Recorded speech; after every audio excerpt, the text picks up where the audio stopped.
নমস্কার বন্ধুরা, আজকে নতুন একটা রেসিপি নিয়ে আমি আবারও চলে এসেছি। আজকের রেসিপি কুমড়োর মালাইকারি। আমরা তো কুমড়ো ছোলা দিয়ে তরকারি খেয়েছি, আবার কুমড়োর ঝালও খেয়েছি।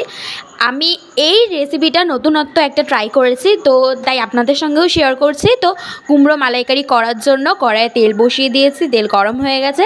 ফোড়নে দিয়ে দিচ্ছি জিরে, তেজপাতা, শুকনো লঙ্কা আর দিয়ে দিচ্ছি দারচিনি। এখানে আমি আলু আর কুমড়ো কেটে রেখেছি, ওটাকে একে একে তেলের মধ্যে দিয়ে ভালো করে ভেজে নিচ্ছি। কুমড়ো আর আলুটা ভালো করে ভাজা হয়ে গেছে।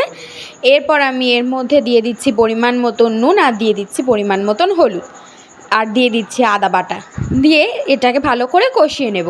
এটা একটু কষে আসলে এর মধ্যে দিয়ে দিচ্ছি পোস্ত বাটা আর দিয়ে দিচ্ছি কাজু বাদাম বাটা, দিয়ে এবার সব কিছুকে একটু কষিয়ে নেব। পোস্ত ঢাকার জন্য বেশি কষাবো না। এটা ভালো করে কষানো হয়ে গেছে।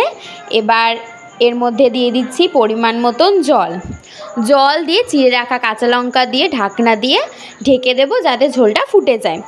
ঢাকনাটা খুলে নিচ্ছি, ঝোলটা ফুটে গেছে। এর মধ্যে দিয়ে দিচ্ছি পরিমাণ মতন চিনি, দিয়ে দিচ্ছি ঘি আর দিয়ে দিচ্ছি গরম মশলার গুঁড়ো আর পরিমাণ মতন দুধ দিয়ে একটু নেড়ে চেড়ে নিলেই রেডি আমাদের আজকের রেসিপি কুমড়োর মালাইকারি। এই তরকারিটা যেমন দেখতে সুন্দর হয়েছে, খেতেও কিন্তু তেমনই সুন্দর হয়েছে।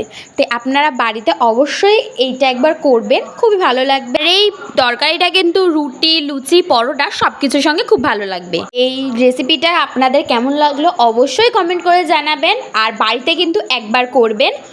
আর আমাদের রেসিপিটা ভালো লাগলে লাইক করবেন, শেয়ার করবেন ও আমাদের চ্যানেলে নতুন হয়ে থাকলে সাবস্ক্রাইব করবেন। ধন্যবাদ।